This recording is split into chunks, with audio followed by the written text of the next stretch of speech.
रायगड, नवी मुंबई परिसरातील ताज्या घडामोडी पाहण्यासाठी आमच्या आपल्या महाराष्ट्र या न्यूज चॅनलला सबस्क्राइब करा आणि बेल आयकॉन दाबायला विसरू नका.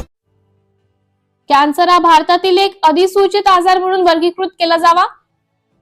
युनिफाय टू नोटिफायचा सरकारकडे आग्रह. अपोलो कॅन्सर सेंटर्सने जागतिक कॅन्सर दिनाचे औचित्य साधून एक राष्ट्रव्यापी मोहीम सुरू केली आहे. युनिफाय टू नोटिफाय या मोहिमेमध्ये भारत सरकारकडे आग्रह करण्यात आला आहे की कॅन्सर हा एक अधिसूचित आजार म्हणून वर्गीकृत केला जावा. या आजाराच्या धोक्यापासून वाचण्यासाठी हे खूप आवश्यक आहे. युनिफाय टू नोटिफाय मोहीम म्हणजे भारतात कॅन्सर देखभालीमध्ये परिवर्तन घडवून आणण्यासाठी आणि कॅन्सरला एक अधिसूचित आजार बनवण्याच्या दिशेने एक महत्त्वाचं पाऊल आहे. जिथे कॅन्सरची प्रत्येक केस महत्त्वाची आहे, प्रत्येक रुग्ण महत्त्वाचा आहे आणि भारतात कॅन्सर देखभालीतील कोणताही डेटा पॉइंट हरवला जात नाही. भारतात दरवर्षी कॅन्सरचे 14 लाखांहून जास्त नवीन केसेस आढळून येतात. अनुमान आहे की 2025 पर्यंत त्याची संख्या वाढून 15.7 लाखांवर पोहोचेल. कॅन्सरला एक अधिसूचित आजार म्हणून वर्गीकृत केल्याने रिअल टाइम डेटा जमा करणे आणि अचूक रिपोर्टिंग सुनिश्चित होईल. त्यामुळे आजाराच्या व्याप्तीचं चित्र स्पष्ट दिसून येईल. एपिडेमिओलॉजिकल विश्लेषण आणि टार्गेटकडे उपचार धोरणाच्या माध्यमातून स्टँडर्ड्स उपचार प्रोटोकॉल विकसित केले जातील. कॅन्सरच्या उपचारामध्ये अचूकता, कार्यक्षमता आणि पोहोच वाढवली जाईल. त्यामुळे जागतिक ऑन्कोलॉजी संशोधन आणि देखभाल यामध्ये भारताची भूमिका मजबूत होईल. 2022 मध्ये आरोग्य आणि कुटुंब कल्याण संसदीय स्थायी समितीने राज्यसभेला हा एक अहवाल प्रस्तुत केला, ज्यामध्ये कॅन्सरला एक अधिसूचित आजार म्हणून वर्गीकृत करण्याची शिफारस केली गेली होती. या उपक्रमाच्या माध्यमातून उद्योग क्षेत्रातील तज्ञ अनुमान लावत आहेत की भारत सरकार येत्या बजेट सत्रामध्ये संसदेच्या दोन्ही सदनांमध्ये हे विधेयक मंजूर करून पुढील धोरणात्मक पाऊल उचलेल. आपला महाराष्ट्र 24 साठी सुनील ठाकुर, नवी मुंबई. फिर हम अपनी प्रिवेंटिव, अर्ली डायग्नोसिस और ट्रीटमेंट स्ट्रेटजीज इस इंफॉर्मेशन के साथ टारगेट कर सकते हैं.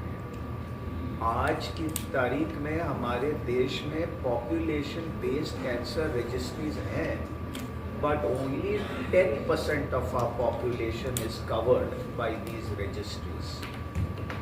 If cancer is made notifiable, इसको नोटिफाइबल किया जाएगा, we will be able to get more accurate information.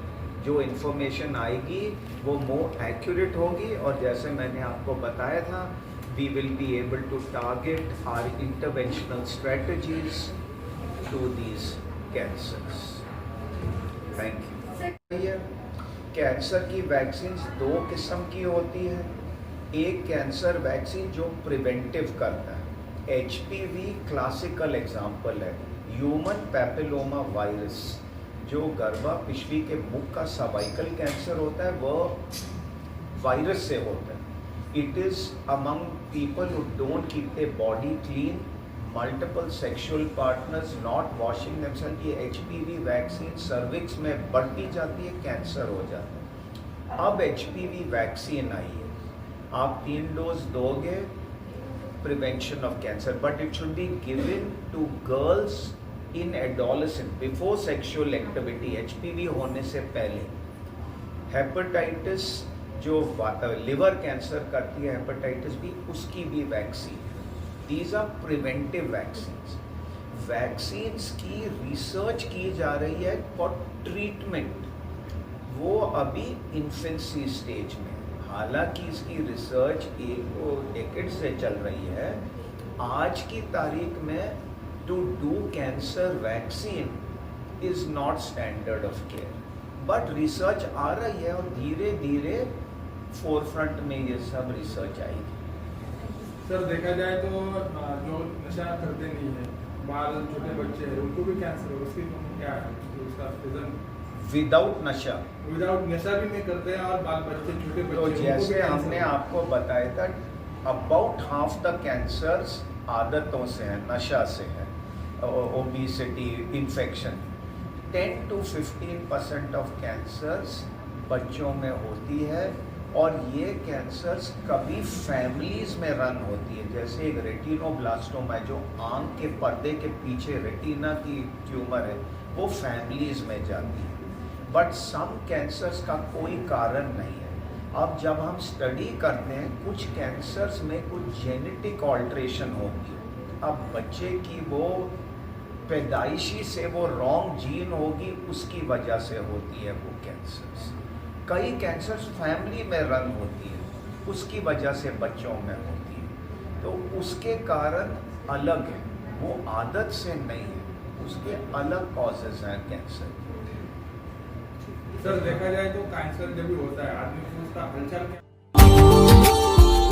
Subscribe now and press the bell icon. Never miss an update.